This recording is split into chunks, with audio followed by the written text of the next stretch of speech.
ഒന്നാമത്തെ കാര്യം നീതിമാനായ ഭരണാധികാരികളില്ലാത്തതാണ്. രണ്ട്, സന്മാർഗത്തിലേക്ക് നയിക്കുന്ന ആലിമീങ്ങളില്ലാത്തത് കൊണ്ടാണ്. മൂന്ന്, തിന്മ കണ്ടാൽ തിരുത്തുന്ന നന്മ ഉപദേശിക്കുന്ന പ്രായമുള്ള ഉപ്പമാരും ഉമ്മമാരും ഇല്ലാത്തത് കൊണ്ടാണ്. നാല്, വനിസാഉഹും മസ്തൂറാത്ത് യതബറജന തബറജൽ ജാഹിലിയത്തിൽ ഊലാ. അല്ലാഹുവിന്റെ പ്രവാചകൻ പറയുന്ന നാലാമത്തെ കാരണം എന്തെന്നറിയുവോ? ഇന്നത്തെ പെണ്ണുങ്ങളുടെ ജീവിതത്തിന്റെ ശൈലികളാ, ഇന്നത്തെ പെണ്ണുങ്ങളുടെ പ്രവർത്തനങ്ങളാണ്. 6-ാം നൂറ്റാണ്ടിലെ കാട്ടറബികളായ പെണ്ണുങ്ങളെ പോലും തോപ്പിച്ച് കളയുന്ന രീതിയില്, അവരെ പോലും പരാജയപ്പെടുത്തി കളയുന്ന രീതിയില് എന്റെ പ്രിയപ്പെട്ട സഹോദരിമാരുടെ ജീവിതം അങ്ങനെയാണല്ലോ. എന്റെ പ്രിയപ്പെട്ട പെങ്ങന്മാര്, ഉള്ളത് പറഞ്ഞതിന്റെ പേരിൽ നിങ്ങൾ എന്നെ എന്ത് പറഞ്ഞാലും എനിക്കൊന്നുമില്ല. നിങ്ങൾ എന്നോട് ദേശം കാണിച്ചെന്ന് പറഞ്ഞിട്ട് എനിക്കൊന്നുമില്ല. നിങ്ങളുടെ സ്നേഹം കിട്ടുന്നതിന് വേണ്ടി ഞാനിത് പറയാതെ ഇരുന്ന നാളെ അല്ലാഹു നരകത്തിൽ എടുത്തു വെക്കുന്ന ഒന്നാമത്തെ വിറക് എന്റെ ശരീരമായിരിക്കും പെങ്ങള്. അതുകൊണ്ട് എന്റെ പ്രിയപ്പെട്ട ഉമ്മമാരോട് പെങ്ങന്മാരോട്, അല്ലാഹുവേ, ഇന്നത്തെ മുസ്ലിം പെണ്ണിന്റെ ജീവിത ശൈലികൾ കണ്ടാൽ, അവളുടെ നടത്തവും അവളുടെ സ്വഭാവവും അവളുടെ പ്രവർത്തനങ്ങളും കണ്ടാൽ എന്റെ പ്രിയമുള്ളവരെ നമുക്ക് അത്ഭുതം സംഭവിച്ചു പോവുകയാണ്. ഇന്നത്തെ പെണ്ണുങ്ങൾക്ക് എന്തേ സംഭവിച്ചത്? ഇന്നത്തെ എന്റെ പ്രിയപ്പെട്ട പെങ്ങന്മാർക്ക് എന്തേ സംഭവിച്ചത്? എന്തെല്ലാം കോമാളിത്തരങ്ങളാണ്, എന്തെല്ലാം പേക്കൂത്തുകളാണ്. അല്ലാഹുവിനും അവന്റെ പ്രവാചകനും ഇഷ്ടപ്പെടാത്ത കാര്യങ്ങൾ ചെയ്യുന്നതിൽ എന്റെ പെങ്ങൾക്ക് യാതൊരു പേടിയുമില്ല. അവൾക്ക് മരണത്തെ കുറിച്ചുള്ള ചിന്തയില്ല, ഖബറിനെ കുറിച്ചുള്ള ചിന്തയില്ല, നാളെ പടച്ച റബ്ബിന്റെ പരലോകത്ത് ചെന്ന് നിൽക്കേണ്ടവളാണെന്നുള്ള ഓർമ്മയില്ല. ചെയ്തു കൂട്ടിയത് മുഴുവനും പിടിച്ചു നിർത്തിയിട്ട് അല്ലാഹു എണ്ണി ചോദിക്കുന്ന ഒരു ദിവസം വരാനുണ്ടെന്ന് എന്റെ പ്രിയപ്പെട്ട പെങ്ങന്മാര് മറന്നു പോവുകയാണ്. എല്ലാവരും ടിക്ടോക്കിന്റെ പുറകിലാ. എന്റെ പ്രിയപ്പെട്ട മുസ്ലിം പെണ്ണേ, അല്ലാഹുവേ, പണ്ടുള്ള പെണ്ണുങ്ങൾ തന്റെ മുഖം മറ്റൊരുത്തനെ കാണുന്നത് പേടിച്ചിരുന്ന ഒരു കാലമുണ്ട്, ലജ്ജയുണ്ടായിരുന്ന ഒരു കാലമുണ്ട്. അവന്റെ മുന്നിൽ വന്ന് സംസാരിക്കാൻ മടി കാണിച്ചിരുന്ന പെണ്ണുങ്ങളുടെ കാലമുണ്ട്. പക്ഷേ ഇന്ന് പടച്ചവനെ, എന്റെ സഹോദരിമാര് പടച്ചവനെ ടിക്ടോക്ക് എടുത്ത് ഫേസ്ബുക്കിൽ ഇട്ടിട്ട് ലൈക്ക് തണ്ടുന്ന കാലവാ. എന്റെ പ്രിയപ്പെട്ട പെങ്ങന്മാരോട് ചോദിക്കുകയാ, നിങ്ങൾക്ക് എങ്ങനെ കഴിയുന്നു പെങ്ങള്? 15ഉം 20ഉം വയസ്സുള്ള പെമ്മക്കള് പോകട്ടെ, 40 തികഞ്ഞ എന്റെ ഉമ്മമാര് പോലും ഇന്നതിന്റെ അടിമകളായി മാറിയിരിക്കുകയാണ്. പെങ്ങളെ, 15 വയസ്സുകാരിക്ക് പക്വതയെത്തിയില്ല. ഈ 40 തികഞ്ഞ കിളവിയായ നിനക്കിനി എന്ന് പക്വതയെത്താരാ? 40 തികഞ്ഞ ഉമ്മ 18 വയസ്സുകാരിയായ 20 വയസ്സുകാരിയായ മകളുടെ കൂടെ ടിക്ടോക്ക് നടത്തുന്നത് ഉമ്മയാണ്. അല്ലാഹുവേ, തന്റെ പൊന്നാര മക്കള് തോന്നിവാസം കാണിക്കുമ്പോ മൊബൈല് പിടിച്ചു കൊടുക്കുന്നത് ഉമ്മയാ. എന്റെ പ്രിയപ്പെട്ട സഹോദരിമാരോട് പറയുകയാ, എന്തിനാ മോള്, നിനക്ക് ഈ രാജ്യത്ത് എന്ത് ചെയ്യാനുമുള്ള സ്വാതന്ത്ര്യമുണ്ട്. കാരണം എന്നത് പറയുന്നവൻ അകത്ത് പോയി കിടക്കേണ്ട അവസ്ഥയാ. എന്റെ പ്രിയപ്പെട്ട പെങ്ങളോട് എനിക്കൊരപേക്ഷയേ ഉള്ളൂ, നീ എന്ത് വേണമെങ്കിലും ചെയ്തോളൂ, നീ എന്ത് വൃത്തികേട് വേണമെങ്കിലും കാണിച്ചോ. എന്തിനാ മോളെ ഫർദ ധരിക്കുന്നത്? എന്തിനാ മോളെ ഫർദ ധരിക്കുന്നത്? അതൊരു പുണ്യമായ വസ്ത്രമല്ലേ? അത് ആയിഷ ബീവി ധരിച്ചതല്ലേ? അത് ഖദീജ ബീവി ധരിച്ചതല്ലേ? അത് അല്ലാഹുവിന്റെ റസൂലിന്റെ കരളിന്റെ ഘട്ടമായ ഫാത്തിമ ബീവി ധരിച്ചതല്ലേ? ഒരുപാട് മഹദികൾ ധരിച്ച ഫർദയല്ലേ മോള്? എന്തിനാ അതിട്ടുകൊണ്ട് നീ പണി കാണിക്കുന്നത്? നിനക്കതൊന്ന് ഊരിയിട്ടുകൂടെ? എന്റെ പ്രിയപ്പെട്ട പെങ്ങന്മാര്, ഇന്ന് ആരെയും മറന്നുപോയി. അല്ലാഹുവിനെ മറന്നു, റസൂലുള്ളാഹിനെ മറന്നു, വാപ്പയെ മറന്നു, ഉമ്മയെ മറന്നു, ഗുരുനാഥനെ മറന്നു, എല്ലാവരെയും മറന്നു. ഏതെങ്കിലും ഒരു മരത്തിന്റെ ചുവട് കിട്ടിയാൽ എന്തിനെന്റെ പ്രിയമുള്ളവരെ ഇന്ന് വാഹനങ്ങളിൽ സഞ്ചരിക്കാൻ കഴിയുന്നില്ല, ട്രെയിനുകളിൽ യാത്ര ചെയ്യാൻ കഴിയുന്നില്ല. എന്റെ പ്രിയപ്പെട്ടവരെ എവിടെ നോക്കിയാൽ പഠിച്ചവരെ തന്റെ കണ്ണിന്റെ മുന്നിൽ ഉസ്താദന്മാരിയ്ക്കുന്നുണ്ട്, വാപ്പയുടെ പ്രായമുള്ളവരിയ്ക്കുന്നുണ്ട്, ഉമ്മയുടെ പ്രായമുള്ളവരിയ്ക്കുന്നുണ്ട്, തന്നെ പോലെ ചെറുപ്പക്കാരിയായ പെണ്ണുങ്ങളിരിക്കുന്നുണ്ട്. ഇതെല്ലാവരും മുന്നിലിരിക്കുമ്പോഴും അമുസ്ലിമായ കൂട്ടുകാരന്റെ മടിത്തട്ടിൽ കിടക്കുന്ന എന്റെ പ്രിയപ്പെട്ട പെങ്ങള് എങ്ങനെ കഴിയുന്നടി നിനക്കിങ്ങനെ കാണിക്കാറ്? ആരിരുന്നാലും നാണമില്ല. അവന് ലജ്ജയുണ്ട്, അവന് ലജ്ജയുണ്ട്. പക്ഷേ നമ്മുടെ സമുദായത്തിന് ലജ്ജയില്ല. അവനൊടിഞ്ഞു മാറിയാലും വിടില്ല.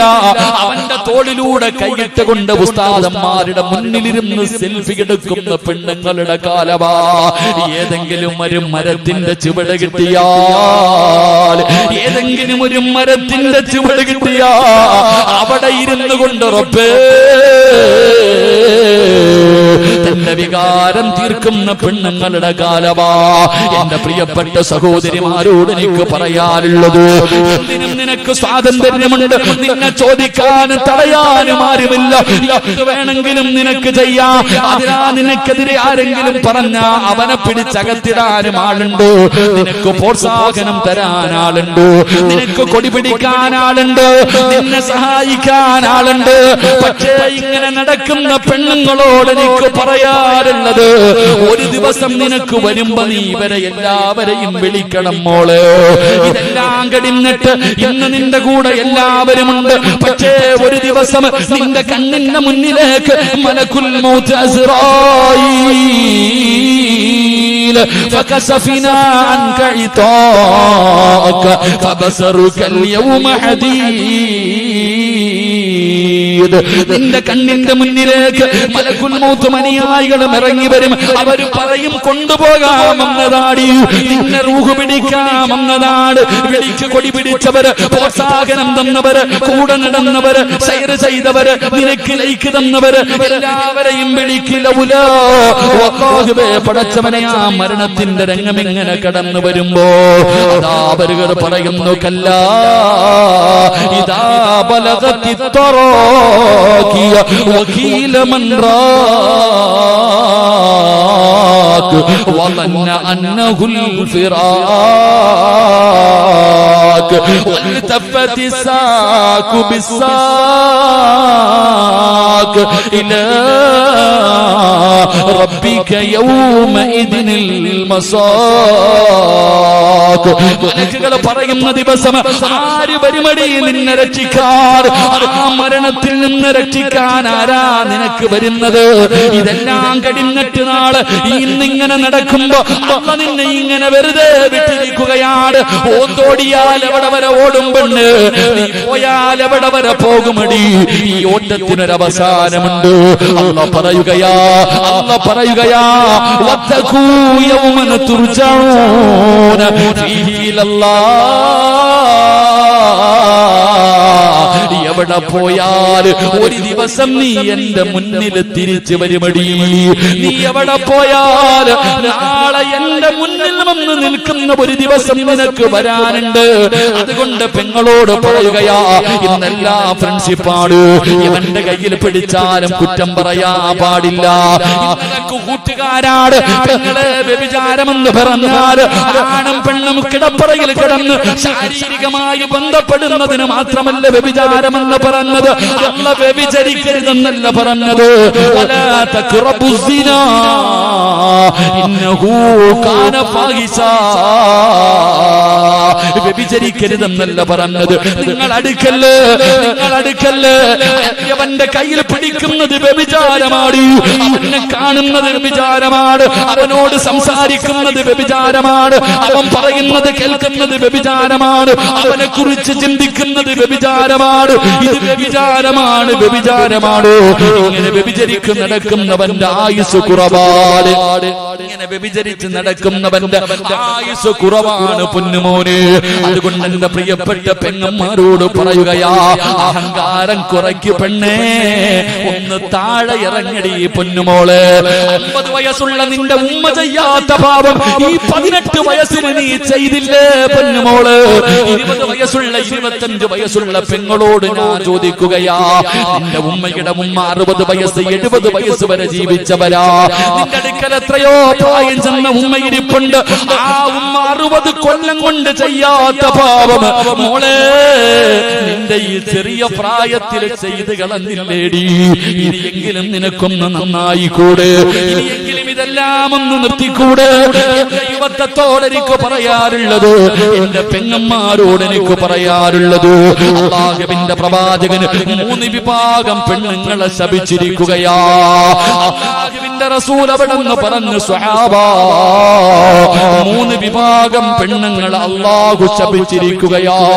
അവൾ അല്ലാഹുവിന്റെ ശാപം കിട്ടിയവളാ, അവൾ അല്ലാഹുവിന്റെ ശാപം കിട്ടിയവളാ. അല്ലാഹു ശപിച്ചാ നന്നാകുവോ മോളെ? അല്ലാഹു ശപിച്ചാ നന്നാവോ? ശപിച്ചവനാണ് ഇബ്ലീസ്. അവന്റെ അവസ്ഥ എന്താണെന്ന് എനിക്കും നിങ്ങൾക്കും അറിയാമല്ലോ. അതുകൊണ്ട് അല്ലാഹു ശപിച്ച 3 വിഭാഗം പെണ്ണുങ്ങളുണ്ട്. അതിലെ ഒന്നാമത്തെ വിഭാഗമാരാ? എന്റെ പ്രിയപ്പെട്ട ചെറുപ്പക്കാരാ, എന്റെ പ്രിയപ്പെട്ട യുവത്വേ, അല്ലാഹുവിന്റെ ശാപം കിട്ടിയ 3 വിഭാഗത്തിൽ ഒന്നാമത്തെ വിഭാഗം പച്ചകുത്തുന്നവരാ. ഇന്ന് പച്ചകുത്തുന്നത് ഒരു വല്ലാത്ത ട്രെൻഡാണല്ലോ. ശരീരത്തു പച്ചകുത്തുന്നത് ഇന്ന് വല്ലാത്ത ട്രെൻഡാണല്ലോ. നേരത്തെ ആണുങ്ങൾ മാത്രമാണ് ചെയ്തതെങ്കിൽ ഇന്ന് പെണ്ണുങ്ങളിലേക്കും കടന്നു വന്നിരിക്കുകയാ. അവളുള്ള വീട് നേരെയാകൂല. അല്ലാഹുവിന്റെ ശാപം കിട്ടിയവളുള്ള വീട്. റസൂലുള്ളാഹി പറയുകയാണ്, നിന്റെ ഭാര്യയുണ്ടോ, നിന്റെ മക്കളുണ്ടോ, നിന്റെ കൂടപ്പിറപ്പുണ്ടോ, അല്ലാഹു ശപിച്ച 3 വിഭാഗത്തിൽ നിന്റെ വീട്ടിലെ ഏതെങ്കിലും ഒരു പെണ്ണുണ്ടോ? റസൂലുള്ളാഹി പറയുകയാ, പച്ചകുത്തുന്നവരെ അല്ലാഹു ശപിച്ചിട്ടുണ്ട്. രണ്ടാമത്തെ വിഭാഗം ആരെന്നറിയോ? ചെറുപ്പക്കാരാ, നീ ചോദിക്കുമല്ലോ, ഉസ്താദേ എന്ത് ചെയ്തിട്ടും ഞാൻ എന്തേ നേരെയാകാത്തത്? ഞാനെന്ത് കച്ചവടം ചെയ്താലും പൊളിയുന്നല്ലോ, എന്തെല്ലാം ഉണ്ട് ഉസ്താദേ, ബർക്കത്തില്ലല്ലോ, വയറ് നിറയുന്നില്ലല്ലോ, തൃപ്തിപ്പെടാ കഴിയുന്നില്ലല്ലോ. എന്റെ ചെറുപ്പക്കാരാ, വീട്ടിൽ പോയിട്ട് നോക്കടാ. അല്ലാഹുവിന്റെ റസൂൽ പറയുന്നു, പടച്ച റബ്ബ് ശപിച്ച രണ്ടാമത്തെ വിഭാഗമാരാ? സൗന്ദര്യത്തിന് വേണ്ടി മുഖത്തെ മുടി പറിച്ചു കളയുന്ന പെണ്ണ്. നീ അല്ലാഹുവിന്റെ ശാപം കിട്ടിയവളാ. വീട്ടിൽ ചെന്നിട്ട് ഭാര്യയുടെ പിരിയത്തിൽ നോക്കടാ ചെറുപ്പക്കാരാ. നിന്റെ ഉമ്മയുടെ വയറ്റിൽ കിടന്ന തെറ്റ് കണ്ടാ തിരുത്തേണ്ടവനാണ് നീ. നിന്റെ പെങ്ങളുടെ നെറ്റിയിൽ അവരുടെ മുഖത്തേക്ക് നോക്ക്, നിന്റെ സഹോദരിയുടെ മുഖത്ത് നോക്ക്, നിന്റെ ഭാര്യയുടെ മുഖത്ത് നോക്ക്, നിന്റെ പെമ്മക്കളുടെ മുഖത്ത് നോക്ക്. ഇന്ന് പെണ്ണുങ്ങളല്ല സൗന്ദര്യവർദ്ധനവിന് വേണ്ടി പടച്ചവനെ അവരുടെ ശരീരത്തിലെ മുടി പിടിത് കളയുകയാണ്. ഇന്നെല്ലാം മോഡലാ, പുടുത്ത നാറുപടി പൊന്നുമോള്, മണ്ണ് തിന്നണ്ട ശരീരവാ. എത്രയൊക്കെ സൗന്ദര്യമുള്ളവളാണെങ്കിലും 3ന്റെ അന്ന് കബറങ്ങാടം പൊളിച്ചാ അല്ലാഹുവേ, ചിതലും പുഴുക്കളും താവളം പെരുത്തുണ്ടതിൽ സന്തോഷമാണവകൾക്കു നീ ചെല്ലുന്നതിൽ. പൊൻവർണ്ണ കോമള മൃദുലമായ ശരീരമിൽ സമരത്തിലാണു പരസ്പരം തിന്നുന്നതിൽ. കാർഡില്ലറേഷന് വേണ്ട പോലതിലുണ്ട്, ക്യൂ സിസ്റ്റമില്ല, തള്ളലാണത് കൊണ്ട്. ഇതെല്ലാം പുഴുക്കൾ തിന്നുന്ന ഒരു ദിവസം വരാനുണ്ട് മോളെ. നിന്റെ സൗന്ദര്യം നാട്ടുകാർക്ക് കാണാനുള്ളതല്ല, നിന്റെ സൗന്ദര്യം നിന്റെ ഭർത്താവിന് ആസ്വദിക്കാനുള്ളതാ. നാട്ടുകാരുടെ മുന്നിൽ സൗന്ദര്യമുള്ളവളാണെന്ന് തെളിയിക്കാ. തന്റെ മുഖത്തിലെയും തന്റെ പെരിയത്തിലെയും മുടി പിഴുതു കളയുന്ന ഉമ്മമാരെ, അല്ലാഹു ശപിച്ചവളാണ് നീ, അല്ലാഹുവിന്റെ ശാപം കിട്ടിയവളാണ് നീ. അങ്ങനെ ഏതെങ്കിലും ഒരു പെണ്ണോ ഈ മഹാനിന്റെ ചാരത്ത് വന്നിരിപ്പുണ്ടോ? അള്ളാന്റെ മുന്നിൽ പൊട്ടിക്കരഞ്ഞ് തൗബ ചെയ്തോ, അള്ളാഹുവിന്റെ മുന്നിൽ പൊട്ടിക്കരഞ്ഞിട്ട് തൗബ ചെയ്തിട്ട് അള്ളാഹുവിന്റെ സ്നേഹം നേടാതെ പോകല്ലേ. മൂന്നാമത്തെ വിഭാഗമാരാ? അള്ളാഹുവിന്റെ ശാപം കിട്ടുന്ന മൂന്നാമത്തെ വിഭാഗം എന്റെ പ്രിയപ്പെട്ടവരെ, നരച്ച മുടി മറയ്ക്കുന്നവരാ. പടച്ചവനെ ഇന്ന് പ്രായം മറയ്ക്കാതെ, ഇന്ന് പ്രായം മറയ്ക്കാ പടച്ചവനെ നരച്ച മുടിയുടെ മുന്നില് എന്റെ പ്രിയപ്പെട്ടവരെ കറുത്ത പെയിന്റടിച്ചിട്ട് നടക്കുന്ന ചെറുപ്പക്കാരാ, എന്റെ പ്രിയപ്പെട്ട പെങ്ങന്മാര്, അല്ലാഹുവിന്റെ റസൂൽ അവിടെന്ന് പറയുകയാ, നീ ശാപം കിട്ടിയവളാണ്, പടച്ച റബ്ബിന്റെ ശാപം കിട്ടിയവളാണ്. അതുകൊണ്ട് എന്റെ പ്രിയപ്പെട്ട മാതാപിതാക്കളോട് പറയുകയാണ്, ഈ പറയുന്ന മൂന്ന് വിഭാഗം പെണ്ണുങ്ങൾ നിന്റെ വീട്ടിലുണ്ടോ? അവർ അല്ലാഹുവിന്റെ ശാപം വാങ്ങുന്നവരാ. അതുകൊണ്ട് എന്റെ പ്രിയപ്പെട്ട സഹോദരിമാരോട്, എന്റെ പെങ്ങന്മാരോട് എനിക്ക് പറയാനുള്ളത്, നിങ്ങൾ പടച്ചവനെ ഭയന്ന് ജീവിക്കൂ, അല്ലാഹുവിനെ മറന്നു പോകല്ലേ, വന്ന വഴി മറന്നു പോകല്ലേ. നിങ്ങളെ എല്ലാ പാപങ്ങളും കെടികളാ. ഇടയ്ക്കിടയ്ക്ക് നോവൽ വായിക്കുന്നതൊക്കെ എടുത്ത് മാറ്റൂ. എന്തിനാ സിനിമാ താരങ്ങളെ കണ്ടുപിടിക്കുന്നത്, സീരിയൽ നടിമാരെ കണ്ടുപിടിക്കുന്നത്, മോഡലുകളുടെ ചരിത്രം വായിക്കുന്നത്? നിങ്ങളെ നിന്നെ പോലെ വിചാരമുള്ള പച്ചയിറച്ചിയുള്ള നിന്റെ കാല് കാലാരടകുള്ള നിന്നെക്കാലും ഒരുപാട് സ്വപ്നങ്ങളും പ്രതീക്ഷകളുമായി കഴിഞ്ഞിരുന്ന എത്രയോ മഹദിമാരുണ്ട്. ആയിഷ ബീവിയുടെ ചരിത്രമെടുത്ത് വായിച്ചു നോക്ക്, ഖദീജ ബീവിയുടെ ചരിത്രമെടുത്ത് വായിച്ചു നോക്ക്, ഫാത്തിമ ബീവിയുടെ ചരിത്രമെടുത്ത് വായിച്ചു നോക്ക്. ഒരുപാട് സഹാബി വനിതകളുടെ ചരിത്രം നിനക്ക് പഠിക്കാറില്ലേ? നഫീസത്തുൽ മിസ്രിയ എന്തൊരു സൗന്ദര്യമുള്ള പെണ്ണായിരുന്നു. ആ മിസ്റിന്റെ മാണിക്യത്തിന്റെ ചരിത്രം നീ വായിച്ചു നോക്കാത്തതെന്തേ? റിന്നൂറിൽ മിസ്രിയാനെ നിനക്കറിയുമല്ലോ, മൈമൂനത്തിൽ മിസ്രിയാനെ നിനക്കറിയുമല്ലോ. ഒരുപാട് മഹദികളുടെ ചരിത്രം നിനക്ക് പഠിക്കാനുണ്ടല്ലോ. ഇടയ്ക്കിടയ്ക്ക് സമയം കിട്ടുമ്പോ അവരൊക്കെ അവരുടെ ചരിത്രങ്ങളൊന്ന് വായിച്ചു നോക്കിയിട്ട് നിന്റെ ജീവിതത്തിൽ മാറ്റം വരുത്താ തീരുമാനിച്ചോ? എന്റെ പ്രിയപ്പെട്ട പെങ്ങൾക്ക് ഞാനൊരു ചരിത്രം പറഞ്ഞു തരാ. മഹാനായ നബി മുഹമ്മദ് മുസ്തഫ സല്ലല്ലാഹു അലൈഹി വസല്ലമ തങ്ങള്, എന്റെ പ്രിയപ്പെട്ട പെങ്ങള്, സ്വന്തം നിലനിൽപ്പിന് വേണ്ടി പടച്ച റബ്ബിന്റെ ദീൻ മറന്നു പോകുന്ന ഏത് വൃത്തികേടുകൾക്കും കൂട്ടു നിൽക്കാൻ തയ്യാറാകുന്ന യുവത്വേ, അല്ലാഹുവിന്റെ പ്രവാചകൻ അവിടെന്ന് പറയുകയാണ്, ദഖൽതുൽ ജന്ന വസമിഅത് ഖശബതൻ.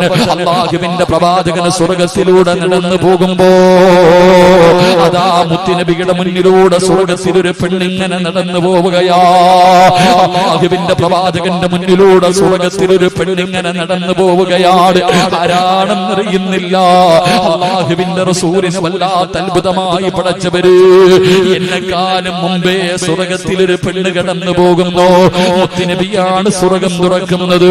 അല്ലാഹുവിന്റെ പ്രവാചകൻ സ്വർഗ്ഗത്തിലേക്ക് കടന്നു ചെല്ലുമ്പോ അല്ലാഹുവിന്റെ പ്രവാചകന്റെ മുന്നിലൂടെ നടന്നു പോകുന്ന ഒരു പെണ്ണിനെ കാണുകയാണ്. അല്ലാഹുവിന്റെ റസൂൽ ചോദിക്കുകയാണ്, ഫഖുൽതു മൻ ഹൗലാ, ആരാ എന്റെ മുന്നിലൂടെ നടന്നു പോകുന്ന ആ പെണ്ണാരാ? ആ സമയത്ത് മലക്കുകൾ പറയുകയാണ്, യാ റസൂലല്ലാഹ് ഹാദിഹി റുമൈസ, അത് റുമൈസയാണ് നബിയേ, അത് റുമൈസയാണ് നബിയേ.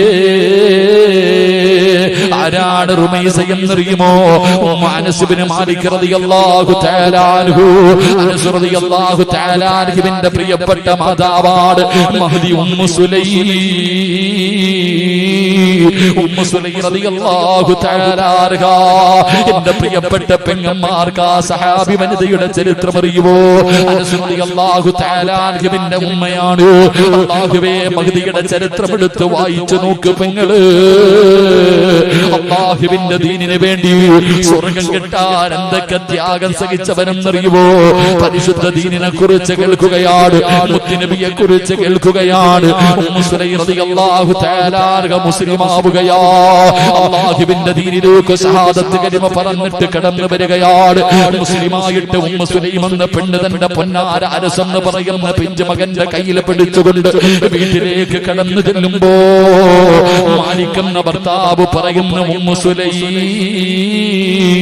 എനിക്ക് നിനക്ക് എന്നെ വേണോ, പുതിയ മതം വേണോ? നിനക്ക് ഇസ്ലാം മതമാണോ വേണ്ടത്, എന്നെയാണോ നിനക്ക് വേണ്ടത്? ഭർത്താവ് തന്റെ ഭാര്യയോട് ചോദിക്കുമ്പോ പിഞ്ചു കുഞ്ഞിനെ കയ്യിൽ പിടിച്ചിട്ട് ഉമ്മു സുലൈം പറയുന്നു, മാലിക്കേ, എനിക്ക് നിങ്ങളെക്കാളും വലുത് അല്ലാഹുവിന്റെ ദീനാ. എനിക്ക് പടച്ച റബ്ബിനെയാ വേണ്ടത്, എനിക്ക് മുത്തുനബിയാണ് വേണ്ടത്. ഉമ്മു സുലൈം,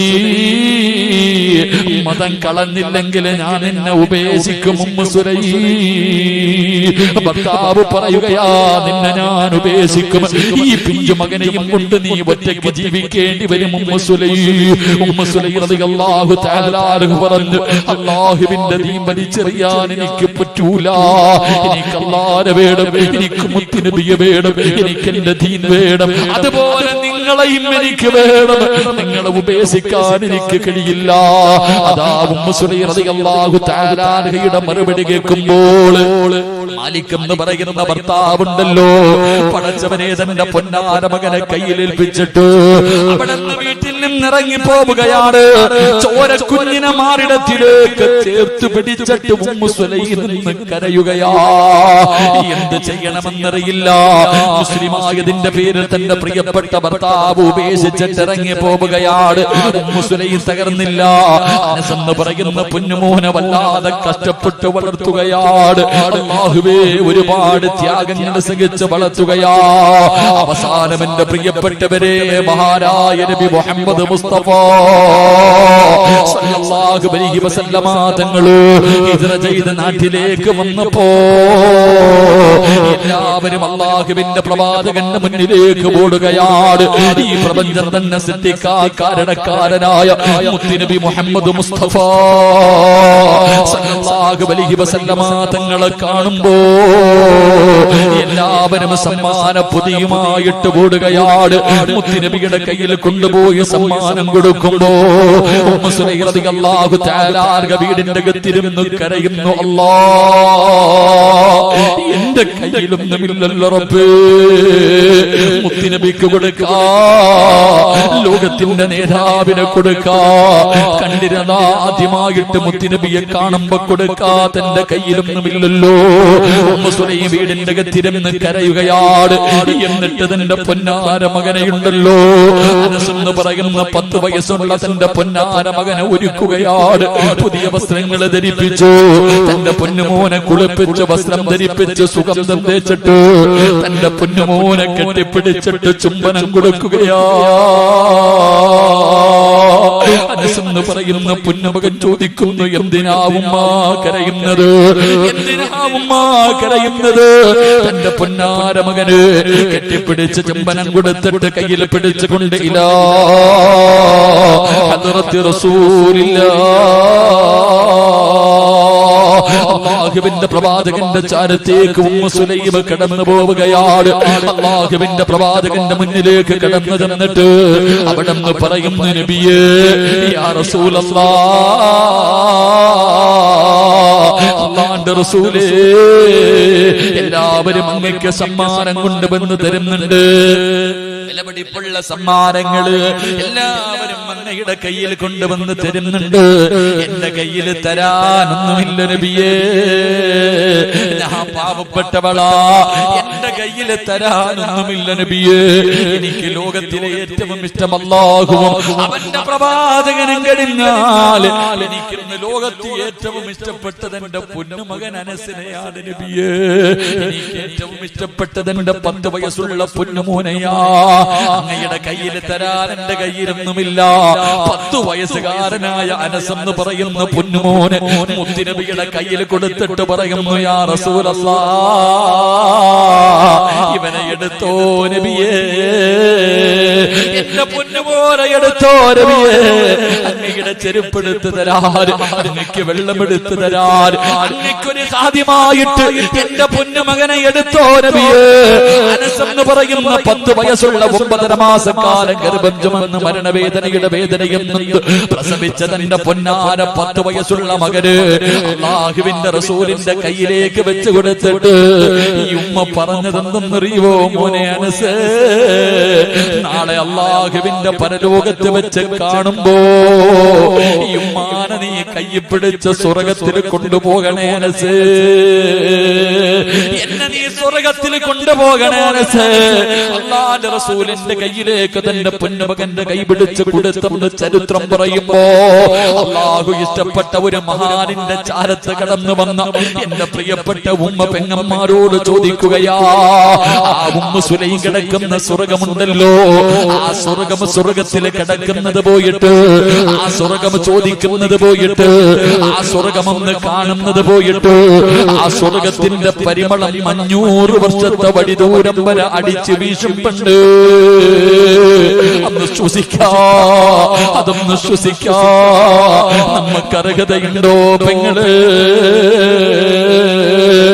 അതുകൊണ്ട് എന്റെ പെങ്ങളോട് പറയുകയാ, അഹങ്കാരമൊക്കെ മാറ്റുമോളെ, എപ്പോഴെവിടെ വെച്ചാണ് മരണം വരുന്നതെന്നറിയില്ല. അതുകൊണ്ട് എന്റെ പ്രിയപ്പെട്ടവരോട് എനിക്ക് പറയാറുള്ളത് ഞാൻ നിർത്തുകയാണ്. ഇന്നലെ കണ്ടവനെ എന്ന് കാണാത്ത ദുനിയാവാ. നമുക്കൊക്കെ ഒരു ചിന്തയുണ്ട്, നമുക്കൊന്നും രോഗമില്ലല്ലോ, ക്യാൻസർ ഇല്ലല്ലോ, ട്യൂമർ ഇല്ലല്ലോ, കിഡ്നി തകർന്നിട്ടില്ലല്ലോ, എനിക്ക് പ്രായമായില്ലല്ലോ, ഞാനിപ്പോഴെങ്ങും മരിക്കൂല, ഇനിയും ഒരുപാട് കാലം ജീവിക്കുമെന്ന ഒരു ധാരണ നമുക്കുണ്ട് മുസ്ലിമേ. എങ്കിലാരാ പറഞ്ഞത്, എങ്കിലാരാ പറഞ്ഞത് തുഅമ്മീലു ഫിദ്ദുനിയാ തവീലൻ വലാ തദ്രീ إلى جنة ليل هل تحيسوا إلى الفجر وكم من صحيح مات من غير علة وكم من مريض عاش دهرا لا تهري. കവി എവിടെന്ന് ചോദിക്കുകയാണ്, കവി എവിടെന്ന് ചോദിക്കുകയാ. നമ്മുടെ ചില പ്രവർത്തനങ്ങളും നടത്തവും നമ്മുടെ ജീവിതവും കണ്ടാ ഒരിക്കലും മരിക്കാത്തവനെ പോലെ ഇങ്ങനെ നടക്കുന്നവരോട് കവി ചോദിക്കുകയാ, ഇലാ ജന്ന ലൈലുൻ ഹൽ തഈസു ഇലൽ ഫജ്രി.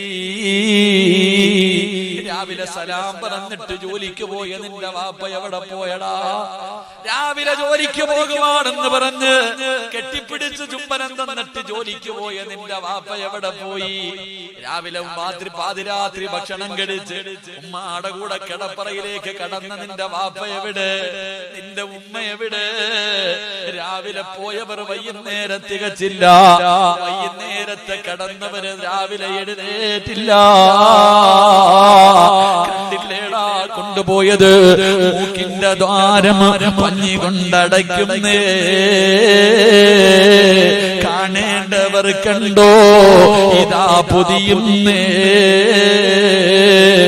മയ്യത്തുകട്ടിൽ തോളിലേക്കുയരുന്നേ. പുരയ്ക്കുള്ളിലപ്പോൾ രോദനം ഉയരുന്നേ.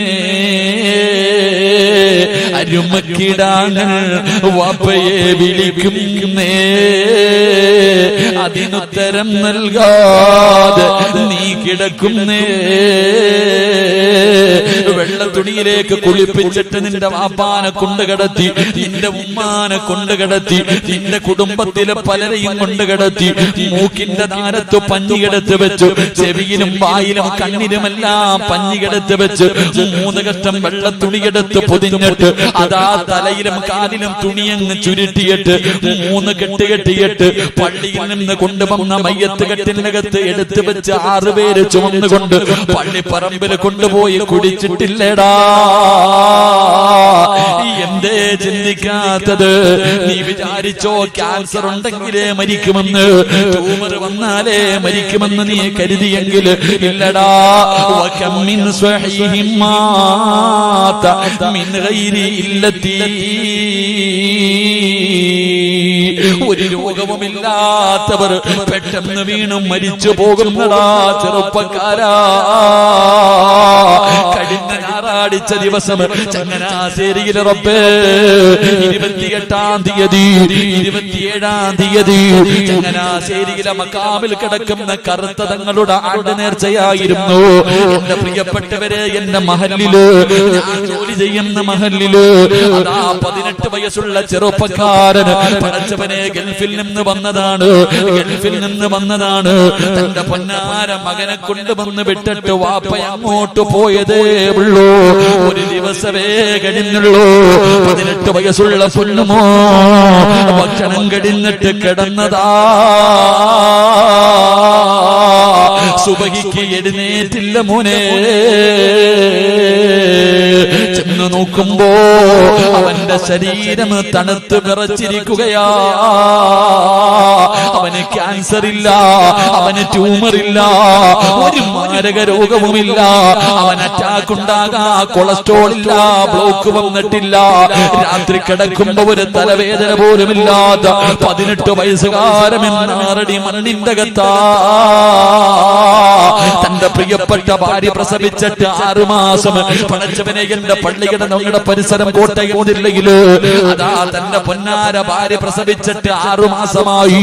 27 വയസ്സുള്ള ചെറുപ്പക്കാരന് വാപ്പയും ഉമ്മയും ഭാര്യയും ഒരുമിച്ചിരുന്ന് രാത്രി ഭക്ഷണം കഴിക്കുകയാണ്. കഴിച്ചുകൊണ്ടിരിക്കുമ്പോ ചോറ് വാരിയിട്ട് വായിലേക്ക് വെക്കാ പോകുമ്പോ ഒന്ന് പുറകിലേക്ക് വീണു മോനെ. അനക്കമില്ലടാ. ഹോസ്പിറ്റലിൽ കൊണ്ടുപോകുമ്പോ ഡോക്ടർ പറഞ്ഞു സൈലന്റ് അറ്റാക്കാ. എത്രയോ പിഞ്ചുമക്കളുടെ മയ്യത്ത് കബറടക്കി വരുന്നുണ്ട്, എത്രയോ പിഞ്ചു കുഞ്ഞുങ്ങളുടെ മയ്യത്ത് കബറടക്കി വരുന്നുണ്ട്. എന്തേ നിനക്കും മരിക്കേണ്ടവനാണെന്ന് തോന്നാത്തതെന്താണ്? അതുകൊണ്ട് പറയുകയാ, എപ്പോഴെവിടെ വെച്ചാ വരുന്നതെന്നറിയില്ല, ഏത് രീതിയിലാ വരുന്നതെന്നറിയില്ല. അതുകൊണ്ട് ഒരുങ്ങിക്കോ, അതുകൊണ്ട് ഒരുങ്ങിക്കോ, സ്വന്തം കാര്യം നോക്കിക്കോ. ഇദാ ജാ നസ്റുല്ലാഹി വൽ ഫത്ഹു വറഅയ്ത الناس يدخلون في دين الله أفواجا فسبح بحمد ربك واستغفره إنه كان توابا. ഇത് മുത്തുനബിയുടെ മരണമെടുത്തു എന്ന് അല്ലാഹുവിന്റെ റസൂലിന്റെ മുന്നിൽ ജിബ്രീൽ വന്നറിയിച്ച ഒന്നാമത്തെ അടയാളമാ. അതുകൊണ്ട് എനിക്കും നിങ്ങളോട്, എന്റെ നഫ്സിനോടും നിങ്ങളോടും എനിക്ക് പറയാറുള്ളത്, പോകാ സമയമായി, ഈ ലോകം തകരാ സമയമായി. അതിന്റെ അഹങ്കാരമാ കാണുന്നത്. അല്ലാഹുവേ, അതിന്റെ മുമ്പുള്ള പ്രവർത്തനങ്ങളാ കണ്ടുകൊണ്ടിരിക്കുന്നത്. ഇതെല്ലാം ഇടിഞ്ഞു വീഴാറായി. വേണമെങ്കിൽ ഒരുങ്ങിക്കോ, വേണമെങ്കിൽ നന്നായിക്കോ, വേണമെങ്കിൽ പടച്ചറപ്പിന്റെ സ്നേഹം പിടിച്ചു പറ്റിക്കോ, എന്നിട്ട് രക്ഷപ്പെടാൻ നോക്കിക്കോ. അതുകൊണ്ട് ഫസബ്ബിഹു ബിഹംദി റബ്ബിക, അല്ലാഹുവിലേക്കടുത്തോ, അല്ലാഹുവിലേക്കടുത്തോ. പടച്ചറപ്പിന്റെ സ്നേഹം വാങ്ങി വെച്ചോ. ഇസ്തിഗ്ഫാറുകൾ അധികമായിട്ട് പറഞ്ഞോ. മരണത്തിന് വേണ്ടി ഒരുങ്ങിക്കോ. അതുകൊണ്ട് എന്റെ പ്രിയപ്പെട്ട പെങ്ങള്, ഭൂമിയിൽ ദുരന്തമുണ്ടാകാറുള്ള 4ാമത്തെ കാരണം എന്തെന്നറിയോ? എന്റെ പ്രിയപ്പെട്ട പെങ്ങന്മാരെ, എല്ലാ പെണ്ണുങ്ങളെയും ഞാൻ കുറ്റപ്പെടുത്തുന്നില്ല, ഞാൻ നിങ്ങളെ ആക്ഷേപിക്കുന്നില്ല. കാരണം നിങ്ങളുടെ കാലിന്റെ ചുവട്ടിലാ സ്വർഗം കിടക്കുന്നത്, ഉമ്മാന്റെ കാൽ ചുവട്ടിലല്ലേ സ്വർഗം കിടക്കുന്നത്. അതുകൊണ്ട് എന്റെ ഉമ്മ പെങ്ങന്മാരെ ഞാൻ അവഹേളിക്കുന്നില്ല, നിങ്ങളെ കുറ്റപ്പെടുത്തുന്നില്ല. പക്ഷേ സ്ഥലങ്ങളിലെ ചില പെണ്ണുങ്ങളുണ്ടല്ലോ, അവർ 6-ാം നൂറ്റാണ്ടിൽ ജീവിച്ചിരുന്ന കാട്ടറബികളുടെ കാലത്ത് ജീവിച്ചിരുന്ന പെണ്ണുങ്ങളെക്കാലം തരതാഴ്ന്ന ജീവിതമാ. ഇരുണ്ട യുഗമെന്ന് വിളിക്കുന്ന ഡാർക്ക് ഏജിലെ പെണ്ണുങ്ങളെക്കാല് കഷ്ടവാ. ആ കാലമാണ് മോള് ദുരന്തങ്ങൾ വലിച്ചു വെക്കുന്നതെന്ന് ചരിത്രം പറയുമ്പോ എന്റെ പ്രിയപ്പെട്ടവരെ ഒരുങ്ങിക്കോ. അല്ലാഹുവേ, കരുണക്കടലായ അല്ലാഹ്, നിന്റെ അദാബുകളെ തൊട്ട്, നിന്റെ ദുരന്തങ്ങളെ തൊട്ട് നീ ഞങ്ങളെ കാക്കണേ അല്ലാഹ്, നീ ഞങ്ങളെ കാത്തിരക്ഷിക്കണേ അല്ലാഹ്. പടച്ചവന് ഞങ്ങളുടെ നാടുകള് പ്രകൃതി ദുരന്തങ്ങളെ തൊട്ട് നീ കാത്തിരക്ഷിക്കണേ റബ്ബേ. ഈ സദസ്സ് അതിനൊരു സബബാക്കണേ അല്ലാഹ്. എല്ലാവരെയും കാത്തിരക്ഷിക്കുമാറാകട്ടെ, നമ്മുടെ നാടുകളെയും അല്ലാഹു കാത്തിരക്ഷിക്കുമാറാകട്ടെ. എന്റെ പ്രിയമുള്ളവരെ, ദുരന്തങ്ങൾ ഉണ്ടാകാനുള്ള കാരണങ്ങൾ ഈ 4 കാരണങ്ങളാണ്. അല്ലാഹു പഠിക്കാനും മനസ്സിലാക്കാനും അല്ലാഹു ഭാഗ്യം നൽകുമാറാകട്ടെ.